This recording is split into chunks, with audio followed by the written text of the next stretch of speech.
Bonjour à tous. Le 7 mai dernier, je vous ai présenté le plan que nous avions préparé pour déconfiner le pays. Un plan qui suivait une ligne de crête, exigeant beaucoup de prudence et de méthode pour ne pas brûler les étapes et risquer une seconde vague épidémique. Un plan pour 3 semaines, du 11 mai au 1er juin, pour sortir du déconfinement. Le 7 mai dernier, je vous avais donné rendez-vous pour vérifier précisément où nous en serions, pour savoir si oui ou non nous serions en mesure de contenir l'épidémie, pour annoncer de nouvelles mesures, à nouveau pour les 3 semaines suivantes, ce qu'on appelle la phase 2 du déconfinement, et pour vous donner des perspectives pour cet été. Pour partager aussi, comme nous le faisons régulièrement avec le ministre des Solidarités et de la Santé, en toute transparence, les chiffres qui nous permettent de fonder nos décisions et de construire notre stratégie. Eh bien, nous y sommes. Et si je devais résumer l'ensemble des données qui vont vous être présentées, je dirais que les résultats sont bons sur le plan sanitaire. Même si nous restons prudents, même si nous ne pouvons pas courir le risque de la désinvolture, les nouvelles sont plutôt bonnes. Avec le ministre des Solidarités et de la Santé, nous allons d'abord partager avec vous les données dont nous disposons. Nous allons vous indiquer celles de nos inquiétudes qui nous imposent de demeurer vigilants. Puis je demanderai au ministre de l'Éducation nationale de préciser les conditions dans lesquelles nous allons pouvoir accélérer la reprise de l'école. C'est un sujet crucial. Je présenterai enfin toutes les décisions très concrètes que nous avons prises ce matin au Conseil de défense sous l'autorité du président de la République et la façon dont nous allons nous organiser pour les 3 semaines qui viennent. Mais avant tout cela, un mot sur le bilan. Pour suivre l'évolution du Covid-19 dans le pays, nous vous avions présenté les indicateurs qui permettaient de distinguer les zones dites rouges et les zones dites vertes. La différence entre ces zones, c'était la circulation du virus, la disponibilité des lits de réanimation et la capacité de test pour déceler d'éventuels redémarrages de l'épidémie. Avec ces indicateurs, 4 régions étaient en zone dite rouge. Aujourd'hui, tous ces indicateurs sont au vert, à l'exception notable de 2 départements, le Val d'Oise et Mayotte. Alors ça ne veut pas dire que le virus ne circule plus. Ça ne veut pas dire que le virus ne circulerait que dans ces 2 départements de Mayotte et du Val d'Oise, pas du tout. Le virus est encore présent à des degrés divers sur tout le territoire. Mais ça veut dire que sa vitesse de circulation, sa vitesse de propagation est à ce stade sous contrôle. Ça veut dire que nous en sommes là où nous espérions nous trouver à la fin du mois de mai. Et en réalité, c'est même mieux que cela. Nous sommes un peu mieux que là où nous espérions être. C'est donc une très bonne nouvelle. Et cette bonne nouvelle, elle n'est pas le fruit d'un miracle. C'est le résultat du bon travail de tous ceux qui sont mobilisés contre l'épidémie, les soignants bien sûr, évidemment, les élus locaux aussi qui ont su adapter le plan de déconfinement à la réalité du terrain en lien avec les préfets, les équipes des ARS et de l'assurance maladie qui ont pour mission de remonter les chaînes de contamination. C'est le fruit de leur travail, c'est surtout le fruit de votre rigueur et de votre civisme. Et je ne le dirai jamais assez. C'est le respect des consignes, la rigueur tranquille avec laquelle nous mettons en œuvre les procédures de déconfinement qui constituent nos meilleures protections contre un redémarrage de l'épidémie. Sur le plan sanitaire, les nouvelles sont donc bonnes. Bonnes, mais pas suffisamment bonnes pour dire que tout redeviendrait normal. Nous devons rester prudents et vigilants pour 3 raisons. D'abord parce que le virus continue à circuler, je le disais. Partout en France, de nombreux clusters surgissent. Heureusement, nous les détectons rapidement, mais ils sont toujours porteurs de risques de contamination importants. Ensuite, parce que l'hôpital, même s'il a retrouvé une forme de sérénité, reste sous tension. Il a subi, vous le savez, un effort, une pression absolument considérable. Nous nous réjouissons tous, évidemment, que le chiffre de personnes en réanimation soit descendu de plus de 7000 au moment du pic à moins de 2000 aujourd'hui. Mais moins de 2000 aujourd'hui, ça représente toujours 30% de notre capacité de réanimation en temps normal, et c'est beaucoup, vraiment beaucoup. Enfin, nous connaissons de mieux en mieux le virus, et nous savons qu'il est particulièrement virulent dans les milieux fermés, dans les grands rassemblements, et qu'il touche de façon particulièrement sévère les personnes précaires et vulnérables. Tout ceci justifie donc que nous restions très vigilants. Le ministre des Solidarités et de la Santé va vous présenter le dispositif de surveillance qui est mis en place pour tous les départements et qui permet, partout sur le territoire, de prendre des mesures de précaution si nécessaire. Tous les départements vont bénéficier de nouvelles mesures fortes de déconfinement. Et nous allons surveiller avec une vigilance particulière les départements d'Île-de-France, la Guyane et Mayotte. Dans ces départements, le virus circule un peu plus qu'ailleurs et des inquiétudes spécifiques demeurent donc. Le ministre de la Santé y reviendra. Dans ces départements, que nous allons qualifier de départements orange, le déconfinement sera, dans les 3 semaines qui viennent, un peu plus prudent que sur le reste du territoire. Au cours de cette phase 2, et je veux insister sur cet élément qui est important, la liberté, enfin, va redevenir la règle et l'interdiction constituera l'exception. Nous avons ainsi notamment décidé l'accélération de la réouverture des écoles et collèges dans toutes les zones et des lycées dans les départements verts. Le ministre de l'Éducation nationale y reviendra dans un instant. La réouverture des cafés, des restaurants, des bars, le retour progressif de la vie culturelle et sportive avec des contraintes spécifiques dans les zones de vigilance orange. La réouverture des parcs et jardins en zone orange. Mais cette liberté retrouvée implique des contraintes qui sont en quelque sorte des contreparties. La limitation des regroupements à 10 personnes dans l'espace public est maintenue. Le principe du recours au télétravail doit toujours être privilégié, on le comprend bien. Le respect des gestes barrières, surtout, doit rester très rigoureux. Et le port du masque est maintenant largement recommandé par les autorités sanitaires.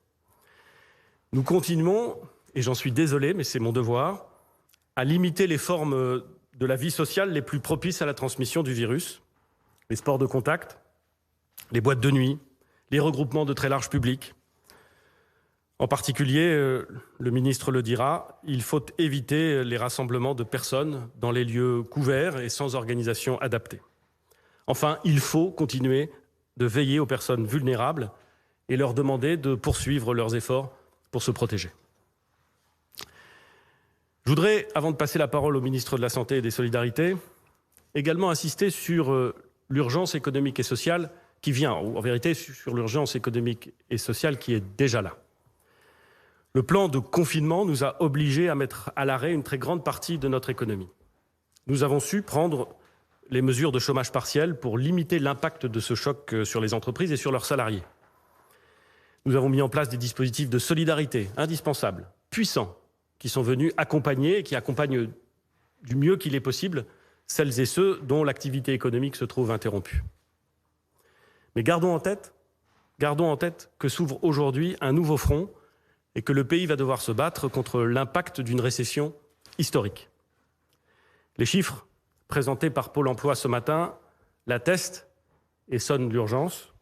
Le nombre de personnes inscrites à Pôle emploi et qui n'ont pas travaillé du tout en avril a augmenté de plus de 800 000 par rapport à mars. C'est malheureusement historique.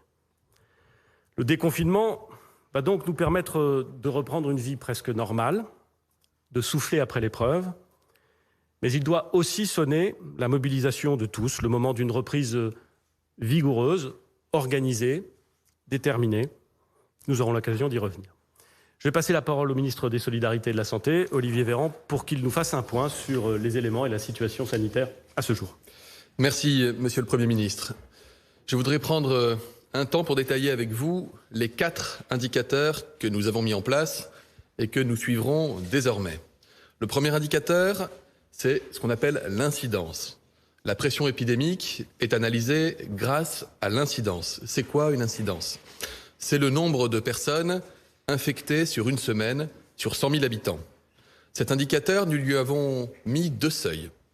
D'abord, entre 0 et 10 personnes infectées sur 100 000, au-delà de 10 personnes, nous atteignons un seuil qu'on appelle le seuil de vigilance. Et ensuite, au-dessus de 50 personnes pour 100 000, lorsqu'elles sont infectées, nous atteignons alors ce qu'on appelle le seuil d'alerte. Ces seuils, ils sont cohérents et ils convergent d'ailleurs avec les seuils retenus par des pays voisins, en particulier l'Allemagne. Le taux d'incidence, donc, reste au-dessus du seuil de vigilance dans plusieurs départements. Cela veut dire que dans ces départements, le nombre de nouveaux cas de contamination dans les 7 derniers jours reste encore suffisamment élevé pour justifier une attention particulière. Cette incidence est dans la plupart des cas expliquée par la présence de cas regroupés, ce qu'on appelle désormais les clusters, vous les connaissez, et ces clusters sont repérés, analysés, isolés. Dans certains autres départements, c'est le cas notamment en Île-de-France, qui est une situation particulière, c'est le niveau de circulation du virus qui explique cette incidence élevée, sans que cela s'explique principalement par des cas groupés, donc par des clusters avec des chaînes de transmission. Le deuxième indicateur, c'est le taux de positivité des tests, les fameux tests PCR. Avec l'augmentation importante de nos capacités de test, avec l'augmentation importante des indications de test, le taux moyen de positivité des tests PCR réalisés chez des personnes qui sont soupçonnées, suspectes de souffrir du coronavirus, n'est plus que de 1,9%. Il était bien supérieur pendant la phase épidémique, près de 10 fois supérieur à ce taux de 1,9%. C'est un paramètre qui est important à surveiller parce qu'il nous permet de détecter précocement des signes de reprise de l'épidémie dans les territoires. Et plus le taux est bas, plus nous testons des personnes qui ne sont pas malades, c'est-à-dire que plus nous testons large, plus les mailles du filet sont étroites. Le troisième indicateur, c'est ce qu'on appelle le fameux R effectif, c'est le facteur de reproduction du virus. Vous le connaissez, on vous l'a présenté à plusieurs reprises. C'est la probabilité pour quelqu'un qui est contaminé de contaminer à son tour d'autres personnes. Si le R est supérieur à 1, ça veut dire que chaque porteur du virus va transmettre à son tour le virus à plus d'une personne, et donc l'épidémie augmente. Et lorsque le R est inférieur à 1, ça veut dire, ce qui est le cas d'ailleurs aujourd'hui sur la majeure partie du territoire, on peut alors considérer que l'épidémie régresse, puisqu'une personne malade va contaminer en moyenne moins d'une personne autour d'elle. Ce qui fait varier ce facteur R effectif, c'est vous.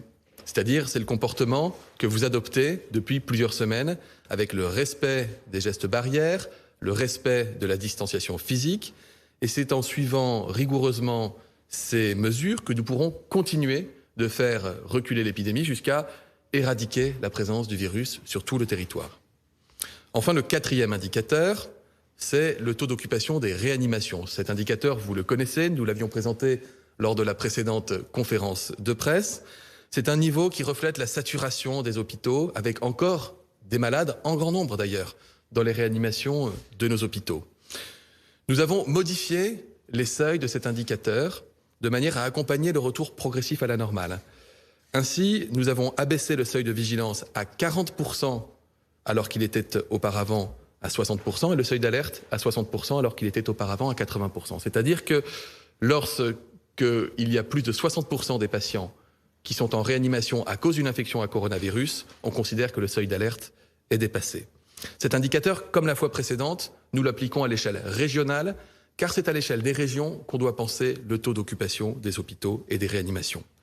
Vous voyez sur la carte que les tensions sanitaires restent importantes dans la région Île-de-France ainsi qu'à Mayotte.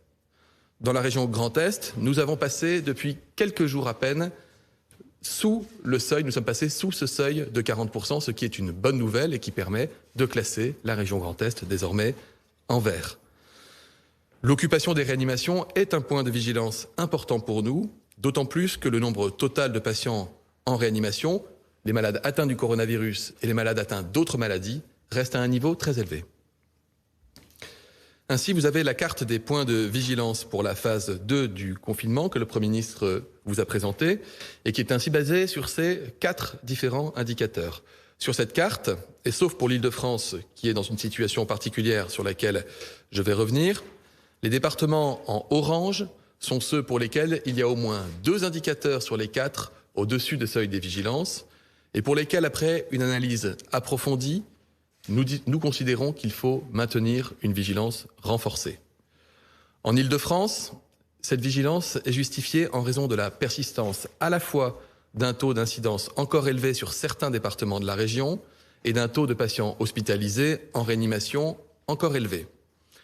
Pour l'Île-de-France, nous avons considéré que les mesures doivent être prises à l'échelle de la région et non pas du département, compte tenu d'une part de la forte densité de la population dans cette région, mais également des réseaux de transport et de la grande mobilité des habitants à travers les départements de la région. Dans le département de Mayotte, la vigilance renforcée est liée à l'existence d'une épidémie toujours active et à la persistance de tensions sanitaires, comme en attestent nos indicateurs. Enfin, en Guyane, le classement en vigilance renforcée est là aussi lié à plusieurs indicateurs épidémiques au-dessus des seuils de vigilance, et notamment un nombre R effectif supérieur à 1, démontrant la progression toujours active de l'épidémie sur ce territoire. S'agissant des autres départements, la couleur verte ne veut pas dire que le virus n'y circule plus et qu'il n'y est plus. Je le redis, le comportement de chacun est essentiel pour faire progresser encore la situation. Nous suivrons très attentivement, avec les indicateurs et avec les directeurs généraux des ARS et les préfets de département, la situation département par département, et notamment la surveillance.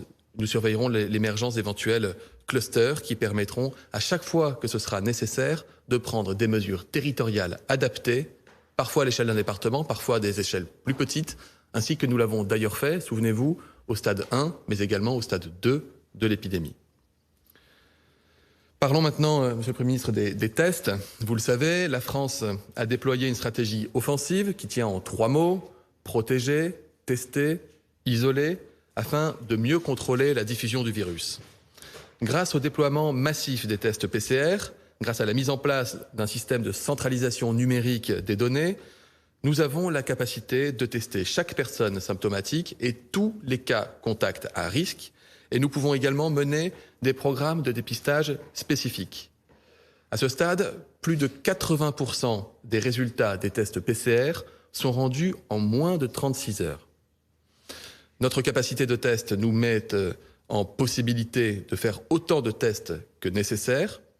Nous notons toutefois qu'il y a moins de malades en circulation, et c'est une bonne nouvelle sur le territoire national, et qu'il y a même moins de cas contacts rapprochés que ce que nous avions anticipé, compte tenu du maintien des mesures de distanciation physique. Nous ne sommes donc pas du tout à saturation de nos capacités de test, et je l'ai dit, les 2% de positivité sont le reflet des mailles assez serrées.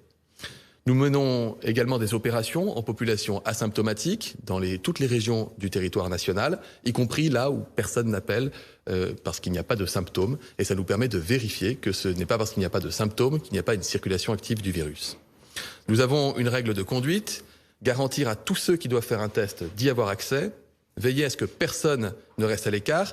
Et il me revient à nouveau de vous inviter, en cas de symptômes, fièvre, douleur respiratoire, toux, la moindre hésitation doit vous conduire à appeler votre médecin pour qu'il puisse vous prescrire un masque, un test, vous permettre de vous protéger, de vous isoler et de regarder avec vous si vous avez pu éventuellement contaminer des gens dans votre entourage sans le savoir. Je voudrais enfin ajouter un mot sur la sérologie. Depuis quelques jours, notre capacité de test s'est en effet enrichie d'une nouvelle approche très importante. Ce sont les tests sérologiques.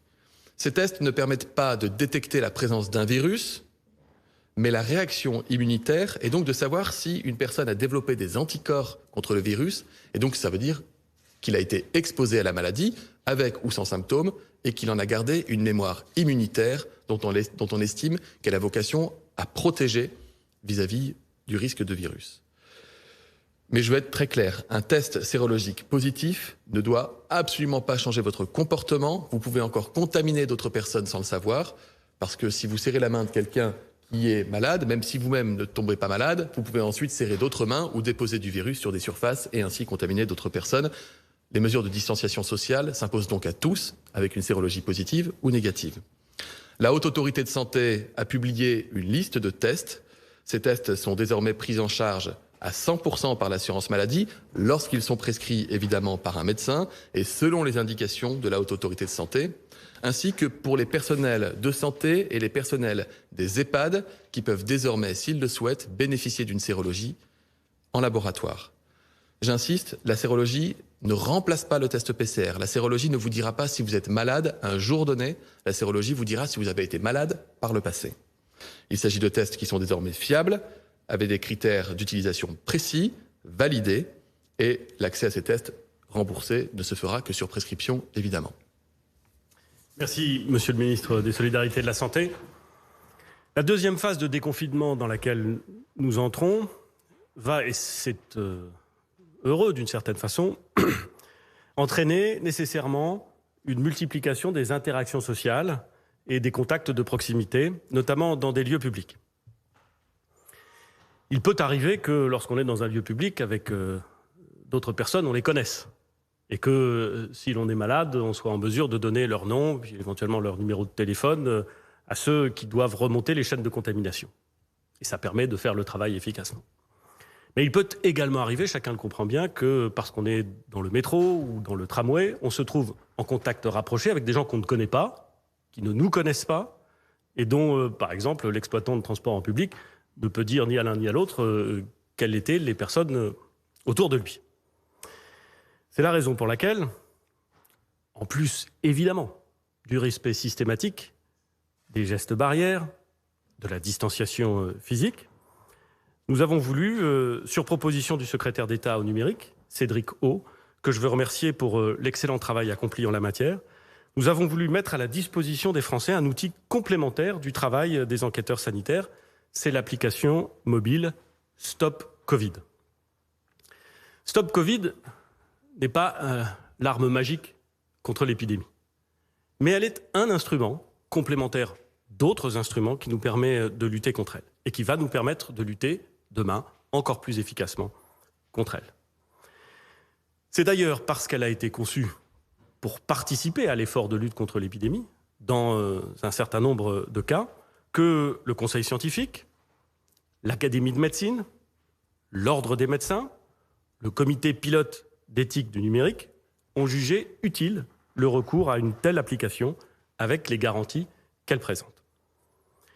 Nous avons, comme je m'y étais engagé, pris toutes les garanties nécessaires sous le contrôle du Parlement, dont les deux chambres, l'Assemblée nationale et le Sénat, ont donné hier leur feu vert vigilant pour que Stop Covid respecte les données personnelles et les données de vie privée de tous ceux qui l'utiliseront. Stop Covid ne vous géolocalisera jamais. Son utilisation sera anonyme et temporaire et l'État n'aura jamais accès aux données permettant de vous identifier, pas plus qu'à vos contacts. Ce sont ces garanties, et ces garanties scrupuleusement vérifiées, qui ont conduit la Commission nationale informatique et liberté, la CNIL, à valider à 2 reprises le déploiement de cette application. Pour cette échéance du 2 juin, d'entrer dans la seconde phase du déconfinement, il sera possible de télécharger et d'installer cette application. C'est évidemment volontaire, c'est évidemment gratuit. Très simple d'utilisation, elle permettra d'être alerté immédiatement si, ayant été à proximité de façon prolongée, on considère que c'est moins d'1 mètre pendant plus de 15 minutes, dans les derniers jours avec une personne qui vient d'être testée positive, vous recevrez une alerte disant « Attention, vous êtes resté dans les derniers jours à moins d'1 mètre et pendant plus de 15 minutes de quelqu'un qui a été testé positif. Vous devriez donc immédiatement restreindre vos déplacements, vous isoler, consulter un médecin, aller vous faire tester. Et dans l'intervalle de temps gagné grâce à cette application, on a un élément extrêmement puissant de lutte contre la propagation de l'épidémie.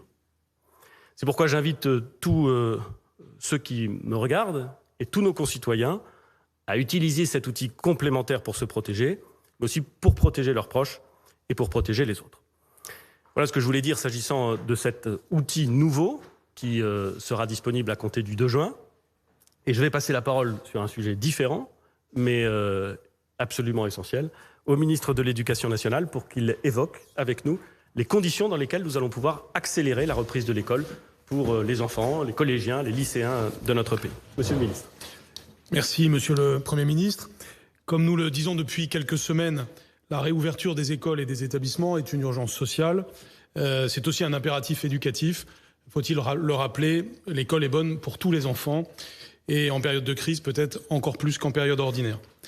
Je voudrais d'abord remercier l'ensemble des personnels de l'Éducation nationale ainsi que les élus qui ont beaucoup travaillé depuis le 11 mai pour arriver à ce début de réouverture qui a eu lieu à partir de ce moment-là.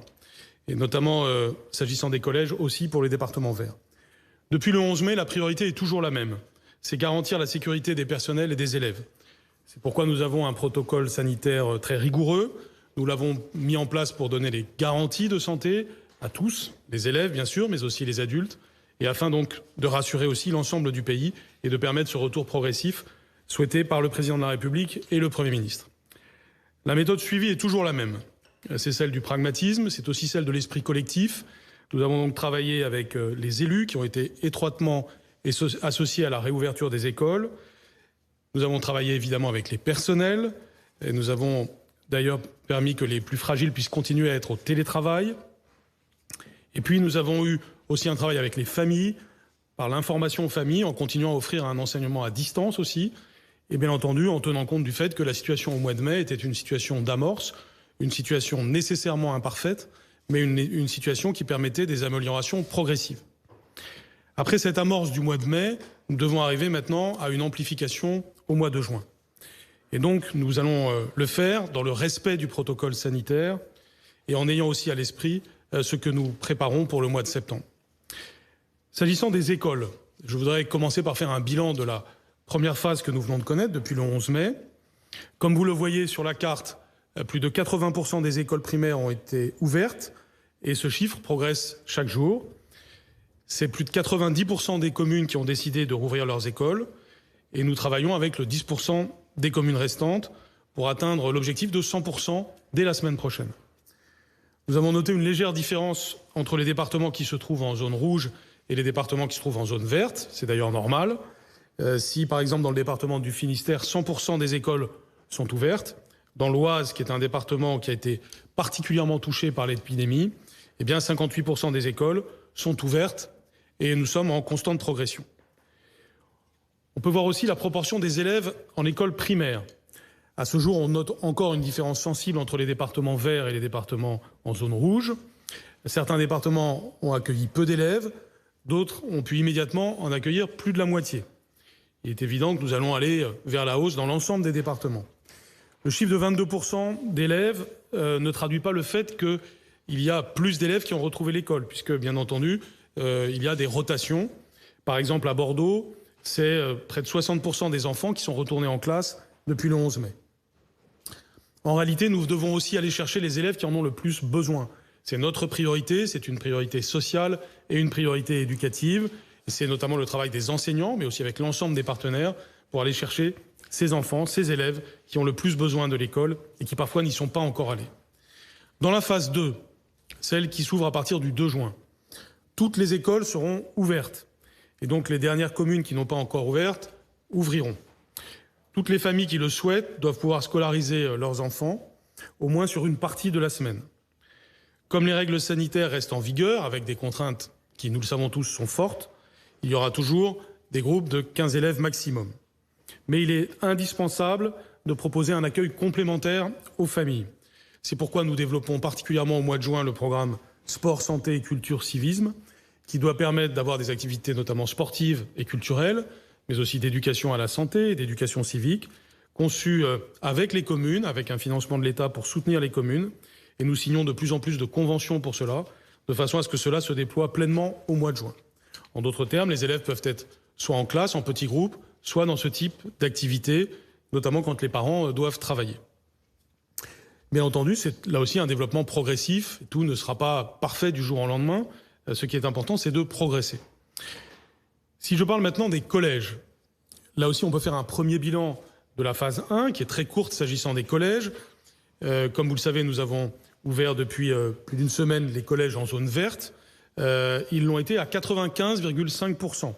De nouveau, je veux remercier à la fois les professeurs, les personnels et les élus pour leur volontarisme qui a permis ce succès. Nous avons aussi des données sur les proportions d'élèves de collège. Seuls les élèves de 6e et de 5e étaient retournés dans les collèges de zone verte.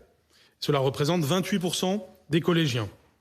Ce chiffre, là encore, constitue un tremplin pour une ouverture plus large que je vais maintenant annoncer. S'agissant donc de la phase 2, ce qui va arriver au collège à partir du 2 juin, l'ensemble des collèges vont désormais ouvrir, que ce soit en zone verte ou en zone orange. En zone verte, cela signifie donc que l'on ajoute la 4e et la 3e, après la 6e et la 5e qui ont déjà ouvert. Donc l'ensemble des classes sont ouvertes en zone verte. En zone orange, nous allons accueillir en priorité les élèves de 6e et de 5e. Et si les conditions matérielles sont réunies, les élèves des autres niveaux pourront ensuite être accueillis. Nous regarderons évidemment cela cas par cas. Comme vous le savez, aussi bien au mois de juin qu'au mois de mai, nous devons avoir beaucoup de souplesse en regardant ce qui se passe sur le terrain.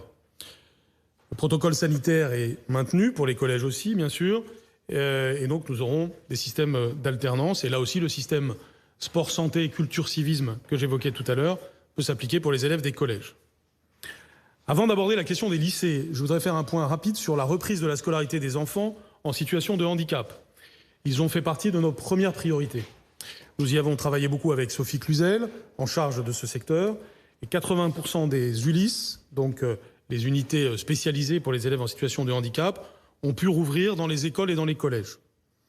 Cela signifie qu'entre 20% et 50% des élèves ont pu y être accueillis en présence.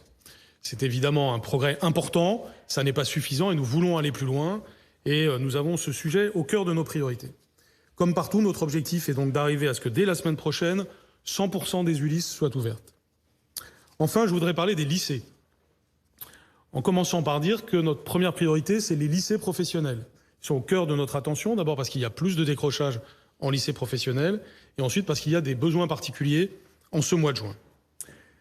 Si je fais un point sur la situation, donc à partir du 2 juin, l'ensemble des lycées vont ouvrir avec un protocole sanitaire qui est le même que pour celui des collèges. En zone verte, cela signifie que les lycées généraux, technologiques et professionnels vont rouvrir et accueillir progressivement les élèves, au moins sur l'un des 3 niveaux pour commencer. Ensuite, ils pourront évidemment ouvrir d'autres niveaux en fonction des situations locales. Là aussi, nous laissons beaucoup de souplesse, faisant confiance aux proviseurs et aux équipes localement, avec un travail qui, je tiens à le souligner, comme pour les départements, a bien commencé avec les régions. En zone orange, nous sommes évidemment plus prudents. Les lycées professionnels ouvrent aussi, mais ils accueillent en priorité les élèves qui ont besoin de certification professionnelle, c'est-à-dire les élèves de terminale et les élèves de CAP. Pour les lycées généraux et technologiques, les élèves sont accueillis sur convocation de l'équipe éducative pour des entretiens individuels, du travail en tout petit groupe. D'ici à la fin de l'année, l'objectif que nous nous fixons pour les élèves donc des lycées généraux et technologiques de la zone orange, c'est qu'ils puissent avoir bénéficié d'entretiens pour faire le point sur leur projet d'orientation et éventuellement, s'agissant des élèves de terminale, sur le suivi de Parcoursup. Enfin, et pour terminer, je voudrais parler de l'épreuve anticipée de français. Depuis le début de cette crise sanitaire, nous avons eu toujours 3 facteurs pour raisonner sur cette question. La sécurité sanitaire des personnels et des élèves, la bienveillance vis-à-vis de chaque élève, nous ne voulons léser personne, et maintenir l'exigence de nos enseignements et de nos examens. Ce sont ces critères qui m'ont déjà conduit à aménager les épreuves du baccalauréat. Et ce sont les mêmes critères qui nous conduisent aujourd'hui à prendre une décision sur l'épreuve orale de français. Et j'avais indiqué que c'était en cette fin de semaine que nous pourrions prendre cette décision. Nous nous sommes donné le temps qui était nécessaire, en étant attachés au fait que les élèves travaillent le plus longtemps possible ces textes qui sont importants. Je rappelle que l'oral est une compétence indispensable à la réussite personnelle et professionnelle et qu'elle est au cœur de la réforme du baccalauréat. Et que la littérature est une discipline majeure pour la formation de l'esprit humain. Nous devons veiller à ce que donc en toutes circonstances, la continuité des apprentissages et des examens soit garantie. J'ai consulté une nouvelle fois les fédérations de parents, les organisations syndicales. J'ai présidé hier le Conseil national de la vie lycéenne. Je veux remercier tout particulièrement les lycéens et leurs représentants qui ont été très nombreux à participer. J'ai entendu leurs inquiétudes face à une situation exceptionnelle qui a entraîné une inégale préparation. Nous entendons donc l'argument qui considère que l'évaluation la plus juste des connaissances des élèves en français et de prendre en compte les notes des 2 premiers trimestres de l'année. Et donc, par conséquent, l'épreuve orale de français sera validée par le contrôle continu. C'est un acte de profonde confiance dans le travail réalisé par les professeurs et aussi dans le travail réalisé par les élèves. Je serai très attentif à la suite du parcours des élèves de première de cette année, notamment pour que leurs apprentissages leur permettent de préparer au mieux leur baccalauréat. Je serai donc très attentif à cela et je vous remercie. Merci, Monsieur le ministre de l'Éducation nationale. Sans transition, vraiment sans transition, je voudrais évoquer ici l'ensemble des décisions qui ont été prises ce matin à l'issue du Conseil de défense présidé par le Président de la République, et notamment la question attendue, espérée par beaucoup, celle des cafés, des bars et des restaurants. Le redémarrage de ce secteur, des débits de boissons en général, fait, et c'est bien légitime, l'objet d'une très forte attente des Français. C'est un secteur qui est capital pour notre économie, c'est un secteur qui est capital pour l'emploi, et c'est aussi, il faut bien le reconnaître, et il faut s'en réjouir, une partie de notre art de vivre et de notre façon de vivre collectivement et de vivre ensemble. Compte tenu de l'évolution de la crise sanitaire, les restaurants, bars et cafés pourront ouvrir dans tous les départements à partir du 2 juin, mais ils ouvriront avec des restrictions temporaires dans ceux qui se trouvent dans les zones oranges, là où une vigilance particulière est nécessaire. Partout, cette ouverture sera conditionnée au respect des règles sanitaires qui ont été validées avec la profession d'ailleurs. Les personnes qui ont choisi de dîner ou de déjeuner ensemble pourront s'asseoir à la même table dans la limite d'une capacité maximale de 10 par table. Mais il devra y avoir une distance minimale d'1 mètre entre les tables de chaque groupe. Les circulations à l'intérieur des établissements devront être organisées. Et le port du masque sera rendu obligatoire pour l'ensemble du personnel en salle et en cuisine, ainsi que pour les clients lorsqu'ils se déplacent, bien entendu. S'agissant des bars, toujours dans les zones vertes, je vous rappelle la règle. Il faut éviter les risques à l'intérieur des espaces, dans les endroits où on est rassemblés, potentiellement plus serrés, et où la circulation de l'air, le renouvellement de l'air est moins bien garanti. C'est pour ça que nous demanderons aux exploitants de ne pas autoriser la consommation debout à l'intérieur. Dans beaucoup de cafés, de bars, il y a des tables où on peut boire un verre ou manger, ça ne posera pas de problème, mais on demandera de ne pas autoriser la consommation debout à l'intérieur. Dans les départements qui font l'objet d'une vigilance particulière, les départements de l'Île-de-France, Mayotte et la Guyane, seules les terrasses des cafés, des bars et des restaurants pourront ouvrir au 2 juin. J'ai parfaitement conscience que c'est une restriction et que c'est une restriction qui est lourde de conséquences s'agissant de ces établissements dans les zones oranges. Mais il nous a semblé, à la lumière de ce qui se pratique dans les autres pays, à la lumière des risques que nous avons identifiés, que c'était la bonne mesure à prendre, au moins pour les 3 semaines qui viennent. Évidemment, comme pour toutes les mesures que je viens d'évoquer, elles seront réévaluées à la fin du mois de juin, ou plus exactement avant le 22 juin, qui est la date de notre prochain rendez-vous. Un mot sur les hébergements touristiques. Les hébergements touristiques, les villages vacances, les campings pourront ouvrir à partir du 2 juin dans tous les départements, à l'exception de ceux qui font l'objet d'une vigilance particulière. Dans ces départements-là, les hébergements en question, les campings, les auberges collectives, ne pourront rouvrir que dans la 3e phase de déconfinement, c'est-à-dire après le 22 juin. Dans tous les départements, les colonies de vacances pourront réouvrir à compter du 22 juin. Et c'est évidemment une bonne nouvelle. S'agissant des déplacements, depuis plusieurs mois, nous avons voulu éviter à tout prix que des personnes en provenance de zones dans lesquelles le virus circule puissent se déplacer dans des zones dans lesquelles le virus circulerait moins. Parce que l'idée, c'était évidemment d'éviter la dissémination du virus. C'est pour cette raison que nous avons fermé nos frontières, les frontières extérieures à l'Europe et les frontières intérieures à l'Europe. C'est aussi pour ces raisons que, lors de la première phase du déconfinement, nous avons décidé d'interdire les déplacements de plus de 100 km à l'intérieur du territoire national, sauf motif impérieux. Aujourd'hui, le virus circule encore très activement dans certaines parties du monde. C'est pourquoi nous avons décidé d'évaluer à l'horizon du 15 juin, avec l'ensemble des pays européens, si nos frontières extérieures à l'Europe devaient ou non réouvrir. Pour quels ressortissants, de quel pays et avec quelle modalité de quatorzaine le cas échéant. Donc pour tout ce qui est à l'extérieur de l'espace européen, la décision sera prise collectivement avec l'ensemble des pays européens à l'horizon du 15 juin. À l'intérieur de l'Europe, l'épidémie est en train de ralentir. C'est vrai en France, mais c'est vrai partout en Europe.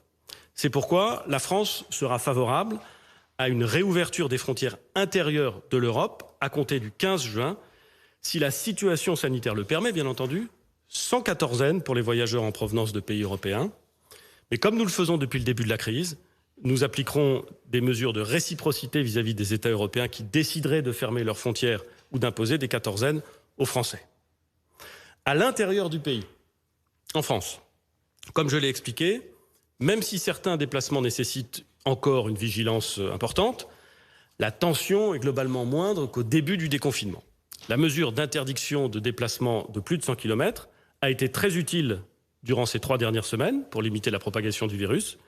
Elle a été bien respectée par les Français, je les en remercie. Mais aujourd'hui, avec la pression qui a baissé, cette mesure n'a plus de justification. À compter du 2 juin, il est donc mis fin à l'interdiction de déplacement de plus de 100 km de chez soi.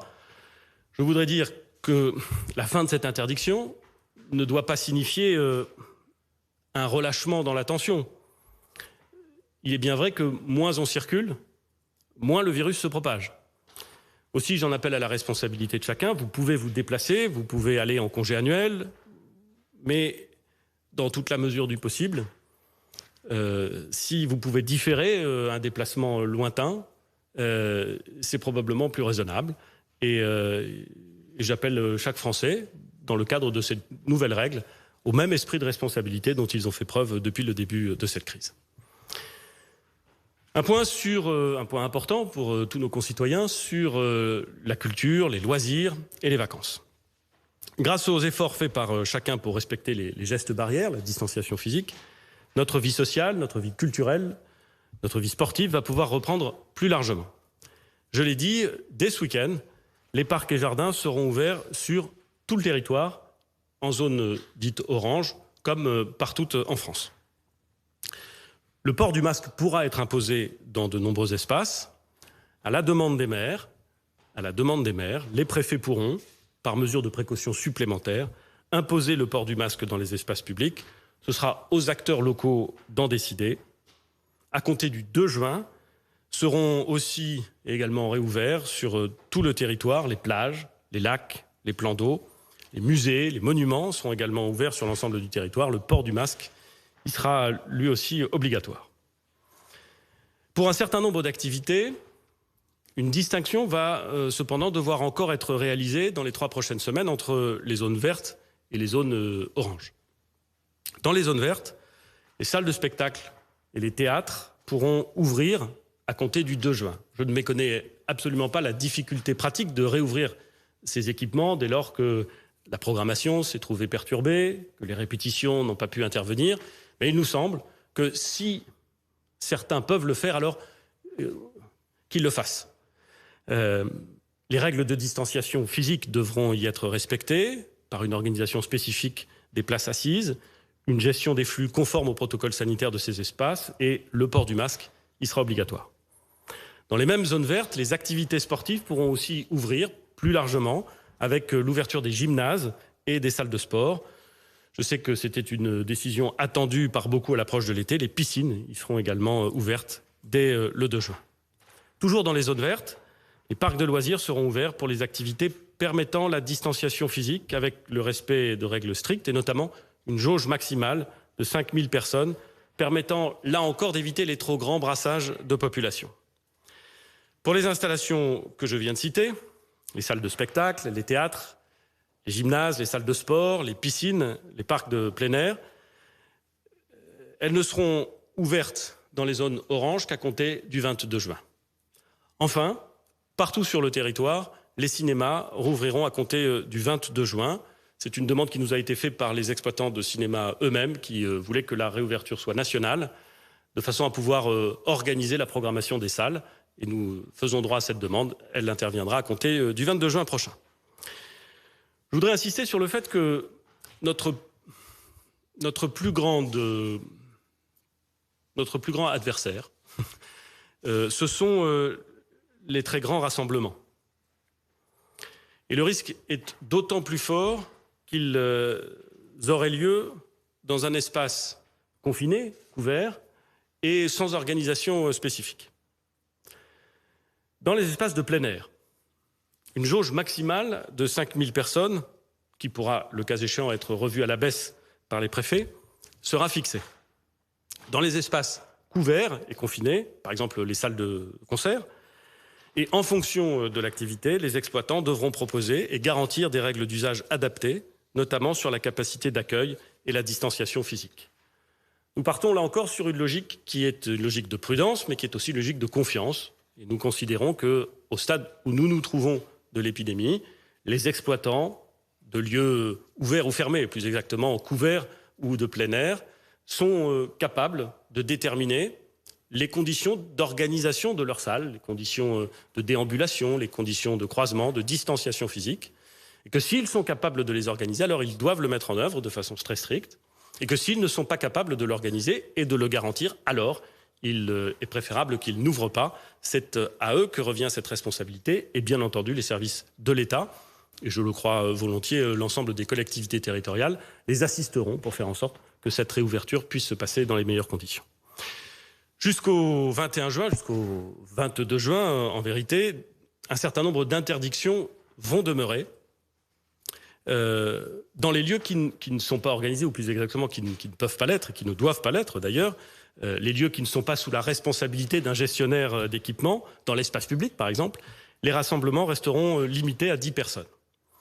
Les événements culturels et sportifs organisés dans l'espace public resteront donc suspendus jusqu'au 21 juin au moins, et dans toute la France. Les discothèques, les salles de jeu, les stades, les hippodromes, dont l'essence même est de rassembler les gens dans un esprit festif, resteront fermés au public jusqu'au 21 juin au moins, je l'ai dit. Dans le même esprit, les sports collectifs, et notamment les sports de contact, resteront également interdits parce qu'ils ne permettent pas par nature de respecter la distanciation physique. Les sportifs de haut niveau et professionnels pourront néanmoins reprendre les entraînements le 2 juin dans le cadre d'un protocole médical strict. Un mot sur la situation de nos concitoyens les plus vulnérables, c'est-à-dire ceux exposés avec le plus de risques au virus et à la maladie qui en découle.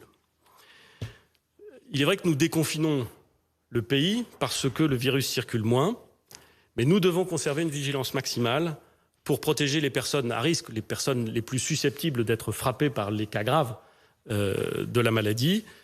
Ce sont, nous le savons, les personnes qui ont des maladies préexistantes, qui souffrent de surpoids, de diabète, d'affections pulmonaires, bref, qui ont des facteurs fragilisants, et particulièrement fragilisants s'ils devaient être malades. Et puis aussi, les personnes âgées de plus de 65 ans, dont nous savons qu'elles sont plus exposées, que statistiquement, elles sont beaucoup plus victimes de la maladie que les autres.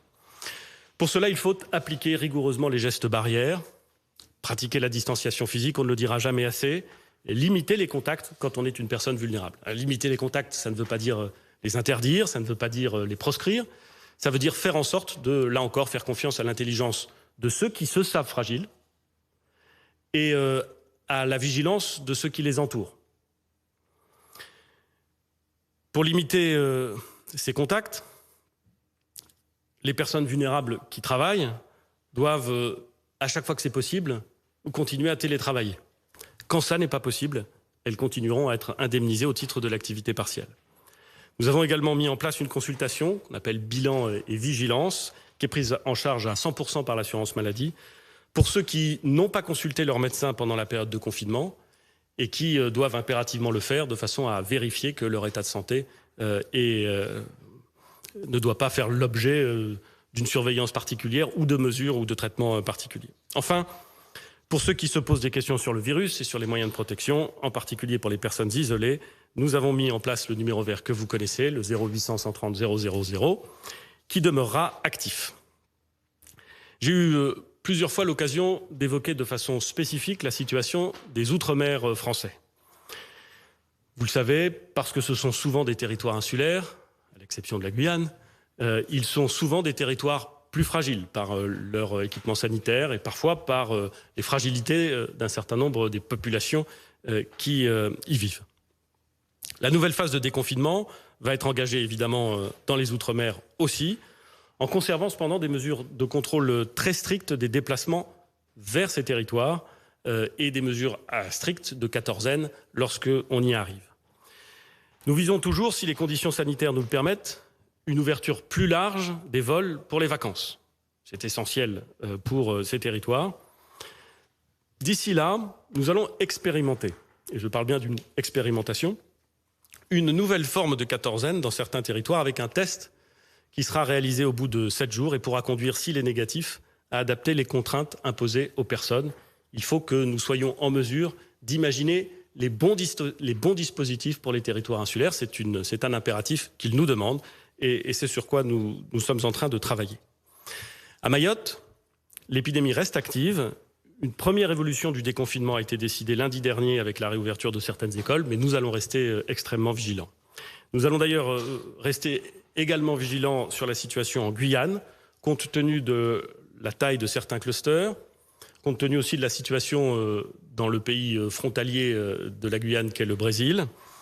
Des renforts de personnel pour les équipes mobiles sont prévus et le préfet de Guyane pourra continuer à limiter les déplacements de population à l'intérieur du département. C'est évidemment essentiel.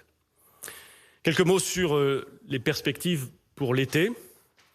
Chacun dispose, je crois, d'un peu plus d'éléments pour organiser la période estivale.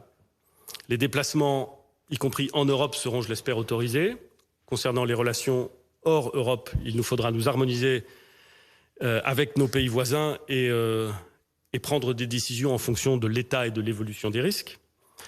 Je l'ai dit, les enfants pourront être inscrits en colonie de vacances ou en camp de plein air. Et nous avons laissé des points d'interrogation que nous devrons lever dans les 3 semaines sur les rassemblements de plus de 10 personnes dans les espaces publics qui permettraient la réouverture des événements culturels et sportifs, sur l'ouverture des stades au public, sur la pratique des sports collectifs et de contact. Cette réouverture sera examinée en fonction de la situation sanitaire d'ici le 22 juin. Tous les ministres seront conduits à préciser rapidement le détail des mesures que nous vous avons présentées. Le décret qui les organise, qui les fixe, qui les précise, sera pris ce week-end pour traduire en droit ces mesures. Je voudrais en appeler à chacun de nos concitoyens à l'esprit de responsabilité que j'ai souvent invoqué à ce pupitre. Les règles sont une chose, il faut les préciser de la manière la plus détaillée possible, il faut les penser de la façon la plus adaptée possible, mais l'esprit de ces règles est à l'évidence encore plus important que la lettre de ces règles. Et l'esprit de ces règles, c'est la responsabilité de nos concitoyens. C'est le fait de comprendre que nous sommes tous collectivement, quel que soit notre âge, quel que soit notre statut, nos activités, notre situation, un des acteurs de la lutte contre l'épidémie. Il ne s'agit pas d'avoir peur. Il ne s'agit pas d'avoir peur des autres, certainement pas. Il s'agit d'être soi-même suffisamment méticuleux et organisé pour être certain de se protéger soi-même et de protéger les autres. Dans l'ensemble, vous avez parfaitement compris ces règles et elles sont bien observées. Et c'est d'ailleurs la raison pour laquelle l'épidémie recule. Mais nous savons tous que le début d'un relâchement, une forme de désinvolture, la facilité du printemps et peut-être même encore plus de l'été, pourrait faire repartir dans certains territoires l'épidémie. C'est la raison pour laquelle je demande à chacun d'avoir le bon sens, qui est heureusement très développé dans notre pays, le bon sens de comprendre ces règles et dans toute la mesure du possible, à chaque instant, de les respecter et de les appliquer. Et je dis aussi que cette bataille, cet effort contre l'épidémie, si elle progresse dans une bonne direction, doit se doubler dans les jours, dans les semaines, dans les mois qui viennent, d'une mobilisation pour permettre à notre pays de faire face à une deuxième crise, après la crise sanitaire, qui est la crise économique et sociale que j'évoquais au début de notre intervention. Je vous remercie beaucoup et je vais évidemment, enfin nous allons d'ailleurs évidemment répondre aux questions qui nous seront désormais posées. Bonjour Monsieur le Premier ministre, Bastien Auger, TF1 LCI. Nous allons vous relayer les questions de l'ensemble de nos confrères. Et d'abord une question d'ordre général sur l'ensemble des mesures que vous avez annoncées. Est-ce que vous confirmez que ces mesures sont réversibles en cas de regain de l'épidémie? Et très concrètement, quels sont les critères qui vous conduiraient à revenir en arrière sur ces mesures? C'est un des éléments sur lesquels nous avons toujours indiqué que nous serions extrêmement attentifs. Si des seuils d'alerte venaient à être franchis, le ministre des Solidarités et de la Santé les a évoqués. Si dans un département, nous constations plus de 50 cas pour 100 000 habitants cumulés sur 7 jours. Pardon, c'est un peu technique, mais 50 cas cumulés sur 7 jours pour 100 000 habitants. Alors nous serions dans un seuil d'alerte et il appartiendrait aux autorités préfectorales, aux autorités de santé de prendre des mesures pour mettre à l'abri les personnes les plus fragiles et le cas échéant aller plus loin en instaurant des limitations de circulation, toutes mesures adaptées. Mais notre conviction, notre souhait, c'est de faire en sorte que notre appareil de détection, notre capacité à tester, notre capacité à remonter les chaînes de contamination soit suffisamment disponible, suffisamment mobilisée pour, dès qu'elles sont identifiées, casser ces contaminations et donc contenir l'épidémie. Pour l'instant, et personne ne peut mettre en cause le fait que depuis le début du déconfinement et même depuis le début de toute cette affaire, je fais montre d'une très grande prudence. Pour l'instant, cette détection, ces tests, cet isolement fonctionnent. C'est la raison pour laquelle nous passons à la phase 2. Bonjour Monsieur le Premier ministre, Jean-Rémy Baudot pour Europe 1. Vous avez dit en introduction que le port du masque était largement recommandé par les autorités sanitaires. Sans polémiquer, il est tout néanmoins notable qu'il n'est pas simple de porter un masque. Pourquoi ne pas avoir mis en place une grande campagne de communication pour apprendre aux Français à porter un masque? Je suis heureux que vous me posiez la question parce que beaucoup de vos confrères nous ont longtemps demandé et parfois nous ont critiqué sur le thème du « mais enfin tout le monde sait porter un masque ». Je vous le dis parce qu'un certain nombre de gens qui sont dans cette salle ont subi ces critiques. Donc, vous avez raison. Porter un masque chirurgical dans des conditions maximales de sécurité sanitaire, ça n'est pas complètement simple, ça n'est pas complètement trivial. Il faut, avant de le mettre, se laver très scrupuleusement les mains. Il faut éviter, une fois qu'il est mis, de le manipuler, de l'enlever pour le remettre, pour l'enlever, pour laisser passer le nez.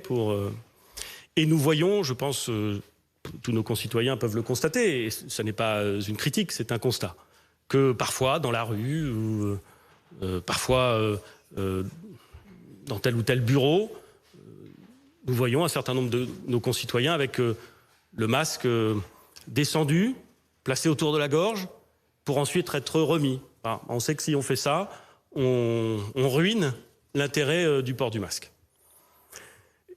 Et c'est pourtant humain. Donc ce n'est pas du tout une critique de ma part. Je crois qu'il y a eu un gros effort de communication qui a été fait, à la fois par les pouvoirs publics. Vous avez remarqué un certain nombre de documents que nous avons élaborés pour expliquer comment on portait les masques. Mais très au-delà de la communication des pouvoirs publics, par beaucoup de médecins, beaucoup d'intervenants.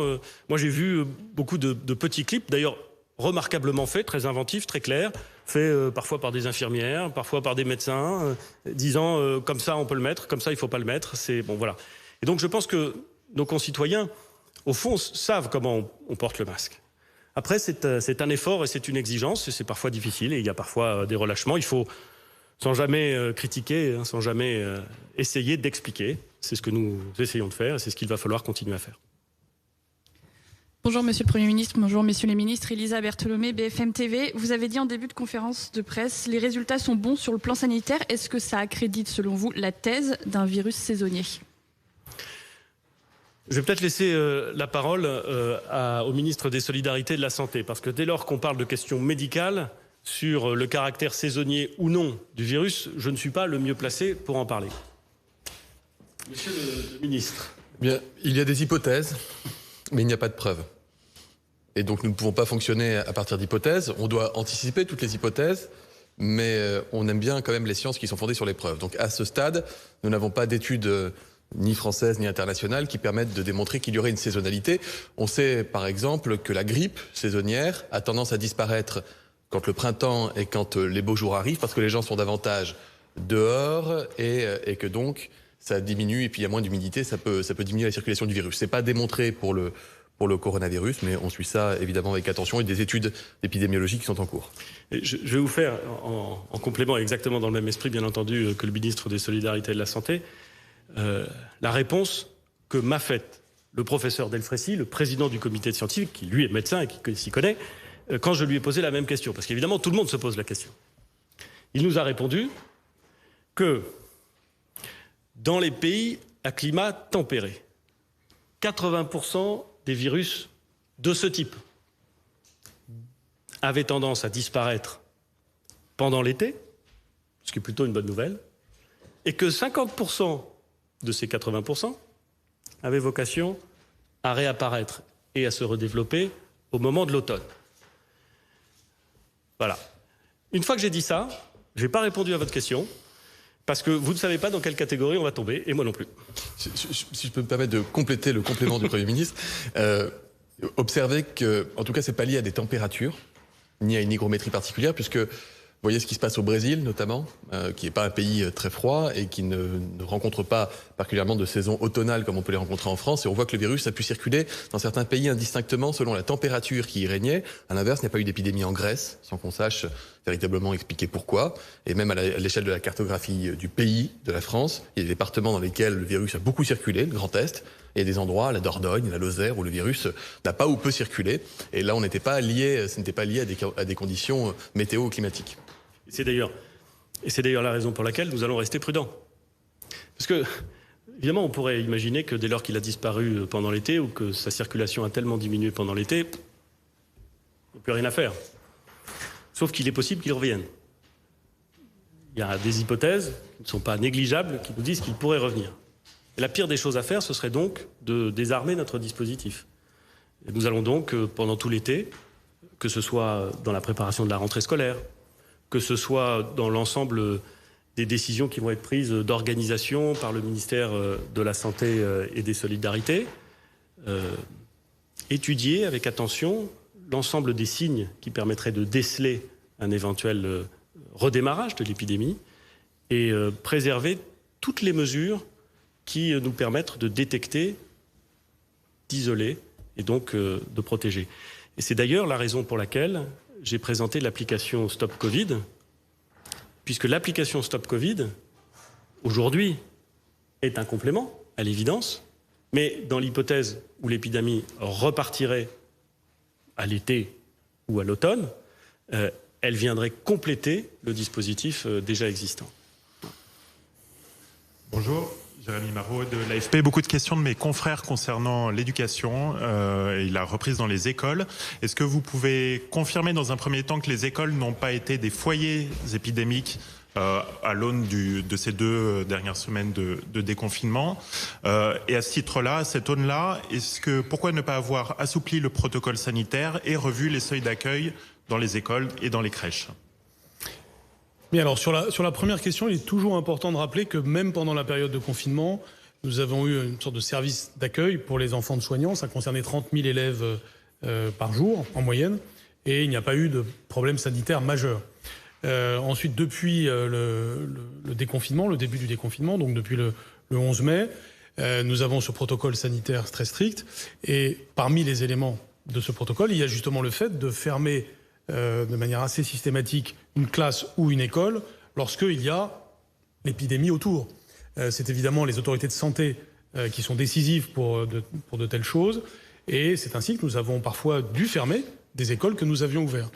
Certains ont parfois interprété ça comme une forme d'échec. On a ouvert et puis on referme, mais c'est le contraire.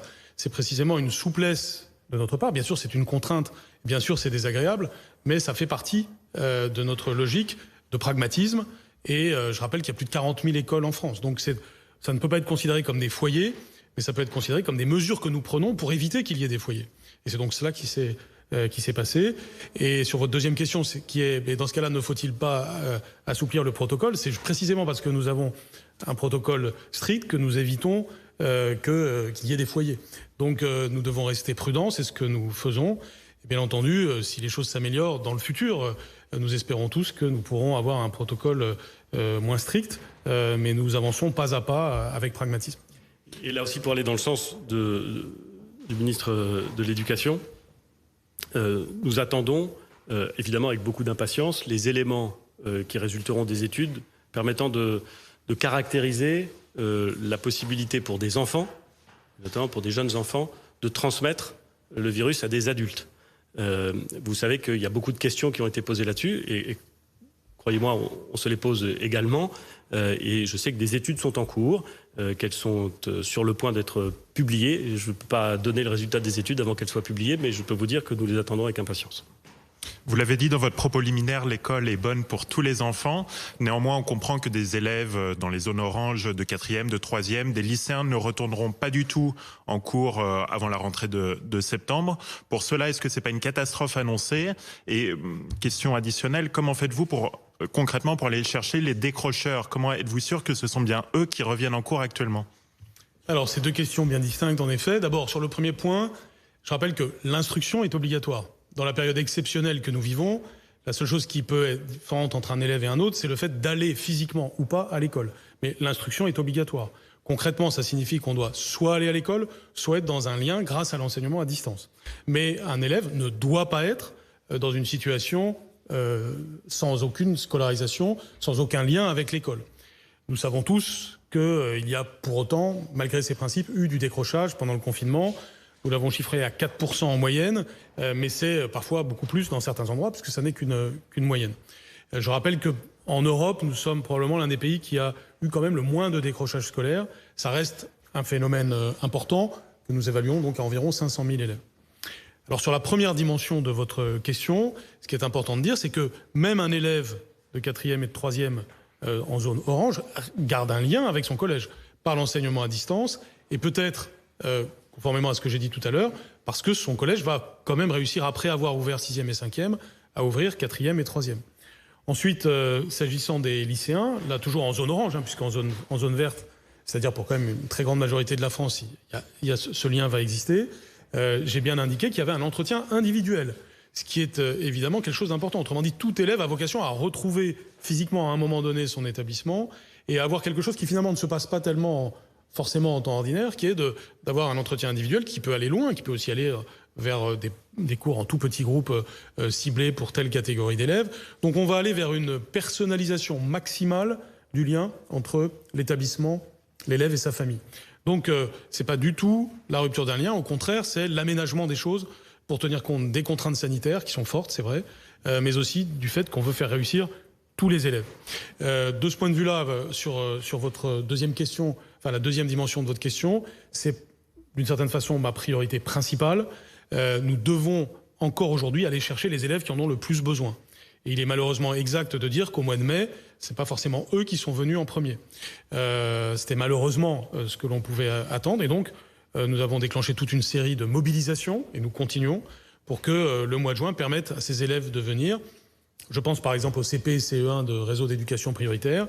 Ils sont par définition dans des groupes de 12 élèves. Ils peuvent donc venir tels quels, si je puis dire. Et aujourd'hui, nous n'avons qu'une partie d'entre eux. On doit aller les chercher, d'où la mobilisation générale, par exemple des assistantes sociales de l'éducation nationale et des départements, mais aussi d'autres catégories de la population. Je pense aux élus qui sont très mobilisés sur un tel sujet, nos professeurs qui téléphonent aux familles, nos directeurs, directrices d'école. Bref, c'est un peu la mobilisation générale pour aller chercher les élèves qui en ont le plus besoin, les rassurer grâce au protocole sanitaire et personnaliser leur parcours. On a aussi reçu beaucoup de questions concernant les voyages, les vacances, les déplacements, les frontières. D'abord, peut-être une précision. Vous avez dit que la France garderait ses frontières fermées jusqu'au 15 juin minimum. Comment est-ce possible alors que certains pays européens voisins rouvrent leurs aéroports dès la semaine prochaine? Comment vous comptez procéder? Nous l'avons dit, s'agissant des frontières extérieures à l'Europe, nous devons prendre ensemble des décisions qui permettent de savoir quels sont les pays où le virus circule à un point tel qu'il ne serait pas raisonnable de laisser entrer sur notre territoire des ressortissants ou des voyageurs en provenance de ces pays. Ça n'a pas de sens de le faire pays par pays, ou plus exactement pays européen par pays européen. Il faut le faire collectivement et ensuite appliquer cette règle collectivement. C'est notre ambition, c'est notre volonté et c'est ce à quoi nous travaillons avec nos partenaires. Entre pays européens, la question est un peu différente. Certains pays ayant choisi avant d'autres, de réouvrir leurs frontières, c'est-à-dire de faire en sorte qu'on puisse arriver chez eux. Moi, je respecte les décisions prises par les pays voisins. Elles ont été prises souverainement, si j'ose dire, et elles sont toujours adaptées à la situation sanitaire. Que ce soit en Italie ou en Espagne, la crise a été d'une telle ampleur que nous savons que les autorités en place font le maximum et ne prennent pas des décisions à la légère, je n'ai aucun doute là-dessus. Mais nous prenons les décisions à notre rythme et nous avons considéré que le bon moment pour faire en sorte que l'on puisse accéder sur le territoire national, ce soit le 15 juin. Et après le 15 juin, nous verrons comment...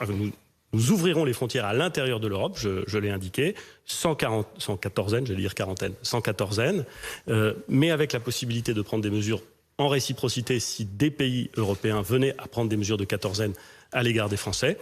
Et voilà comment les choses vont procéder. On a encore beaucoup de travail sur ces questions, beaucoup de travail pratique à mettre en œuvre, mais il me semble important de dire à nos concitoyens quelle est la perspective. La perspective, c'est le 15 juin, ça n'est pas le 2 juin.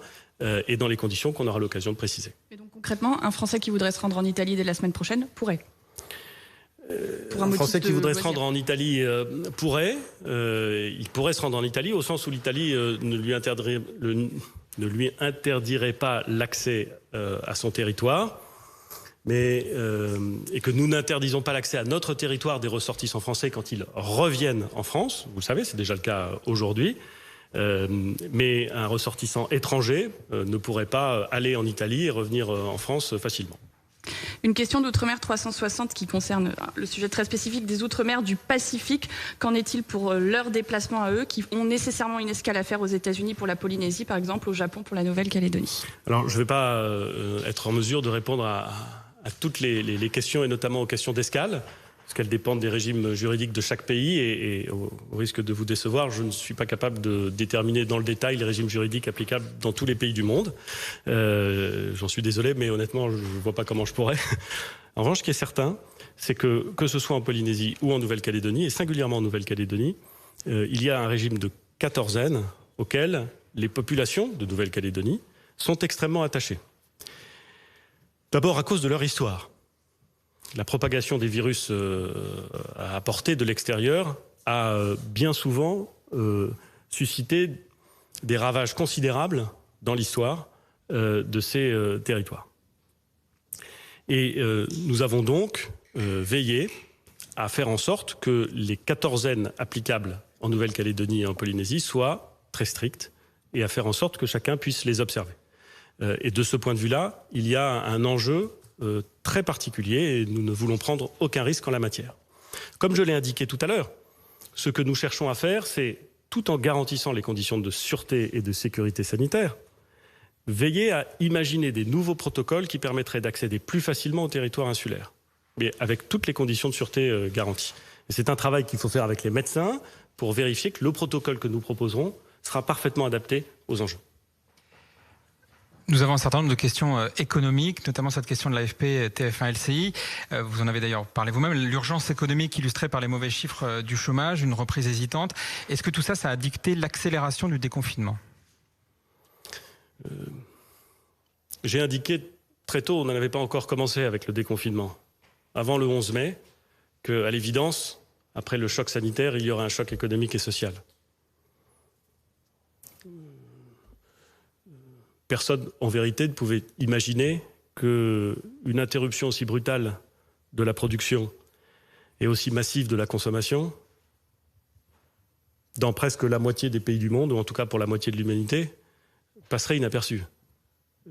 Évidemment, elle provoque un choc économique massif. Je l'ai dit dès le début, et je le savais, et d'ailleurs, en vérité, tout le monde le sait.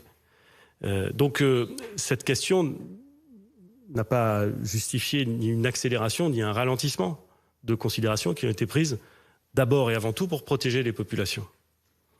Mais il est vrai que j'ai toujours évoqué la question du chemin de crête entre la sécurité sanitaire et la nécessaire reprise. Aujourd'hui, on voit que la pente du côté de la sécurité sanitaire est un peu moins difficile, mais que la pente du côté de la reprise économique est beaucoup plus abrupte. Nous devons donc continuer d'avancer.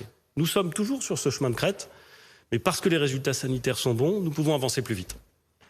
Comptez-vous renforcer les contrôles face aux entreprises qui ont indûment utilisé le dispositif de chômage partiel en faisant travailler leurs salariés, parfois par exemple avec leur mail personnel? Oui. Concrètement, ça veut dire? Ça veut dire qu'on va faire des contrôles et qu'on va vérifier. Parce que dans ce moment, les entreprises qui n'auraient pas joué le jeu, n'auraient pas respecté la loi, placeraient évidemment l'ensemble de nos concitoyens dans une situation pénible. Respecter la loi, c'est pas simplement pour les gens qui respectent le confinement, c'est pour tout le monde. Et donc la ministre du Travail a eu raison de dire que nous allions procéder à des contrôles pour vérifier qu'on n'avait pas détourné le régime d'activité partielle. Ça me semble bien naturel et je crois que chacun de nos concitoyens le comprend parfaitement. Concernant les terrasses des cafés, des restaurants, est-ce qu'il est prévu d'autoriser les établissements à étaler leurs terrasses plus que d'habitude dans la rue pour pouvoir c'est leur pas une décision du gouvernement. C'est pas le gouvernement qui décide d'attribuer le droit à tel ou tel exploitant d'installer une terrasse, c'est le maire. Et donc, je pense que, probablement, je peux imaginer, en fonction de mon expérience, peut-être même de la ville que je connais le mieux, qu'il y aura peut-être, pour rattraper le retard, une forme d'organisation un peu différente, peut-être un petit peu plus libérale, pour faire en sorte que plus d'exploitants et plus de cafés ou de restaurants puissent disposer d'espaces extérieurs. C'est évidemment très important dans les dans les zones oranges, où la vigilance reste encore forte, mais je ne peux pas présumer de la décision des maires et elle devra être conciliée avec les impératifs de la circulation, de l'ordre public. Vous disiez que les rassemblements de plus de 10 personnes restent interdits. Est-ce qu'une exception est prévue pour permettre aux personnes de célébrer des mariages? Et pour les enterrements, est-ce que des exceptions aux règles actuelles sont prévues, un allègement également? Pendant une longue période, les mariages ont été retardés. Vous pouvez les célébrer que s'il y avait urgence. Heureusement, cette période est révolue. On va pouvoir enfin recommencer à célébrer des mariages. Je dis enfin parce qu'il y a des gens qui ont très envie de se marier. Et on les comprend d'ailleurs. Voilà. Cela dit, le moment de relâcher totalement l'attention sur les cérémonies religieuses ou sur les cérémonies civiles n'est pas venu. Il n'a échappé à personne que dans d'autres pays que la France, ça a été le cas en France, à Mulhouse, au début de l'épidémie, mais après le confinement, depuis le déconfinement, dans d'autres pays que la France, c'est à l'occasion de cérémonies religieuses que des nouveaux clusters sont apparus. Alors heureusement, pas à chaque fois, bien sûr, mais qu'ils ont pu apparaître. Il faudra donc que, là encore, dans les églises, dans les temples, dans les synagogues, dans les mosquées, dans les mairies, quand on célèbre les mariages, on soit extrêmement attentif à la distanciation physique et à des règles de densité qui correspondent aux protocoles qui auront été acceptés et mis en œuvre. Une question sur les transports. Vous avez annoncé que donc de plus en plus d'écoles vont rouvrir, de plus en plus de gens vont donc pouvoir aller travailler. Est-ce qu'il va y avoir des mesures spécifiques qui vont être mises en place pour assurer la sécurité des gens qui empruntent les transports? Faudra-t-il encore y avoir une attestation, par exemple? Alors, la question est importante, bien entendu, parce que dans certaines zones, c'est la question des transports publics est l'élément limitant pour retourner au travail, parfois. Nous avions, vous vous en souvenez, laissé la possibilité aux autorités organisatrices de transport de demander à l'État la possibilité d'instaurer un mécanisme limitant l'accès au transport public pour ceux qui ne travaillent pas aux heures de pointe. Et la présidente du Conseil régional d'Île-de-France avait saisi cette possibilité et l'État, comme il s'y était engagé, avait travaillé avec elle pour faire en sorte qu'une attestation soit nécessaire aux heures de pointe pour pouvoir accéder au transport en commun. Nous travaillons évidemment avec l'ensemble des autorités organisatrices de transport et celles qui ont demandé cette mesure. Nous allons voir avec elles si nous pouvons retirer cette mesure compte tenu des décisions que nous venons de prendre. Un contact a été pris avec Madame Pécresse juste avant cette conférence de presse et nous allons continuer à travailler avec elle dans les jours qui viennent pour lever progressivement les limitations en question. Dernière question. Une question sport qui intéressera les équipes professionnelles au Havre comme ailleurs. Vous avez parlé de la reprise des entraînements et pourquoi pas la reprise des championnats de football. Ça se fait en Angleterre aujourd'hui, ça se fait en Allemagne, en Espagne. Est-ce que vous n'êtes pas précipité à siffler la fin de saison? Alors écoutez, moi il ne m'appartient pas de me prononcer sur les décisions des ligues et des fédérations. Mais il me semble que pendant près de 2 mois et demi, les championnats et compétitions ont été interrompus pour d'excellentes raisons. Je l'assume parfaitement. Nous avons indiqué que l'utilisation des stades était encore sujette à des limitations. Nous avons indiqué que la pratique des sports collectifs, parce que par définition, ce sont des sports de contact, je pense par exemple au foot et au basket, rendait l'exercice de ces sports encore interdit. Je ne crois pas que le moment soit venu. Et par goût personnel, j'espère que le moment viendra bientôt. Et j'espère que le début de la saison prochaine pourra s'effectuer dans des conditions normales, s'agissant des joueurs, s'agissant des équipes. Je sais qu'ils l'attendent avec beaucoup d'impatience. Merci beaucoup pour ces questions et pour votre attention.